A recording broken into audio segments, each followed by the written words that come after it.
They see my disability, I see my ability. They call me disabled, I call myself differently abled. The words can make you, break you, they can heal your soul, they can damage you forever. So I always try to use the positive words in my life wherever I go. They call it adversity, I call it opportunity. They call it weakness, I call it strength. Sometimes problems are not too big. We are too small because we cannot handle them. That if you think that your life is hard and you're giving up on that because you think your life is unfair, think again. Because when you think that way, you are being unfair to your own self. There are some incidents that happen in your life. They break you physically. They deform your body, but they transform your soul. The real happiness doesn't lie in success, money, fame. It lies within. Real happiness lies in gratitude. I was 18 years old when I got married. I belonged to a very conservative family, a Baloch family, where good daughters never say no to their parents.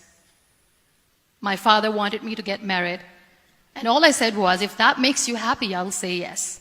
And of course, it was never a happy marriage.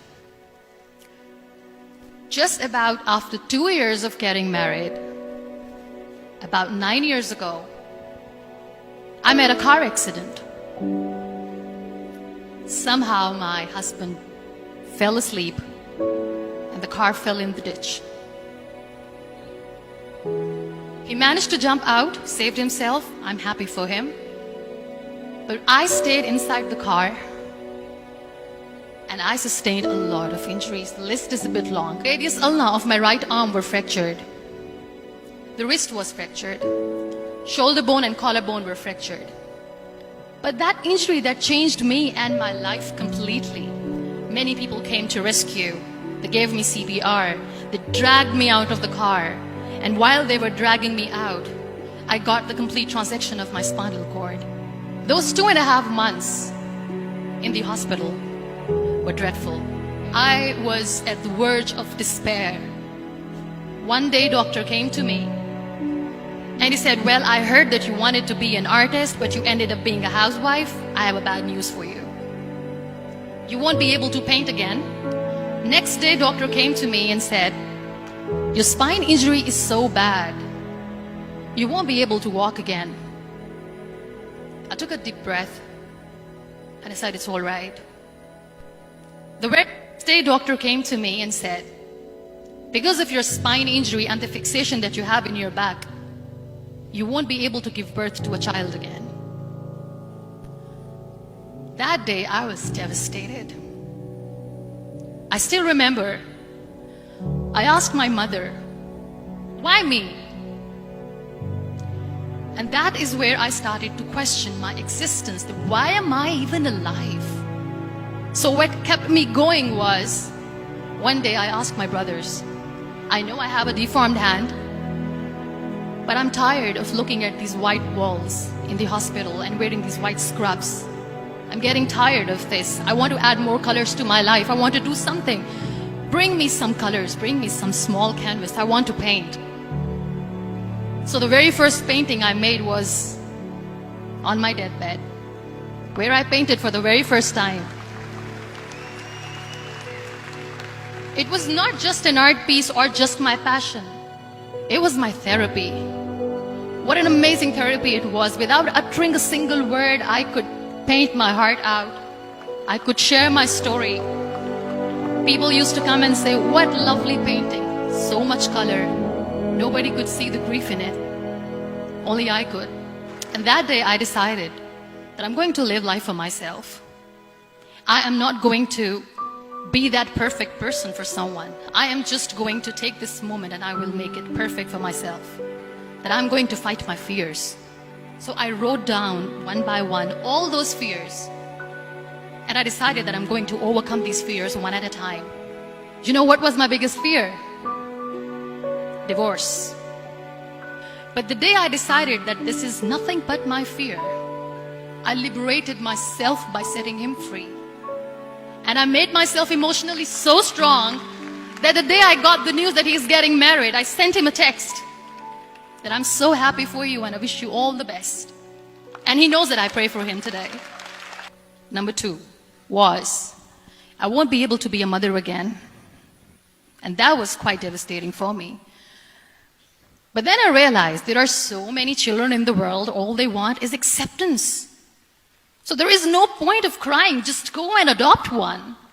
And that's what I did.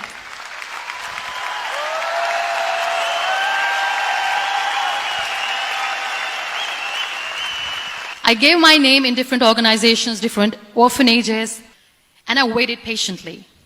2 years later, I got this call from a very small city in Pakistan. I got a call and they said, are you Muniba Mazari? There is a baby boy and would you like to adopt? And when I say yes, I could literally feel the labor pain. I said, yes, I am going to adopt him. I am coming to take him home. And when I reached there, the man was sitting and he was looking at me from head to toe. And I looked at him and I said, do not judge me because I'm on the wheelchair. But you know what he said? He said, I know you will be the best mother of this child. You both are lucky to have each other. And that day, I was 2 days old, and today he's 6.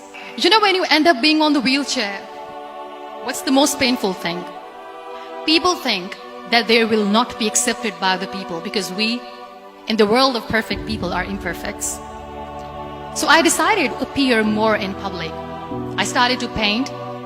I have done a lot of modeling campaigns. I decided that I'm going to join the national TV of Pakistan as an anchor person. I became the National Goodwill Ambassador for UN Women Pakistan. I was featured in BBC 100 Women for 2015. I'm one of the Forbes 30 under 30 for 2016. We have this amazing fantasy about life. This is how things should work. This is my plan. It should go as per my plan. If that doesn't happen, we give up. I never wanted to be on the wheelchair. Never thought of being on the wheelchair. I was always aspiring to do bigger things, but had no idea that for that I have to pay the price to be where I am today. It's a very heavy price. This life is a test and a trial, and tests are trials. Are never supposed to be easy. So when you are expecting ease from life, and life gives you lemons, then you make the lemonade, and then do not blame life for that. It is okay to be scared. It is okay to cry. Everything is okay, but giving up should not be an option. They always say that failure is not an option. Failure should be an option, because when you fail, you get up, and then you fail, and then you get up, and that keeps you going. That's how humans are strong.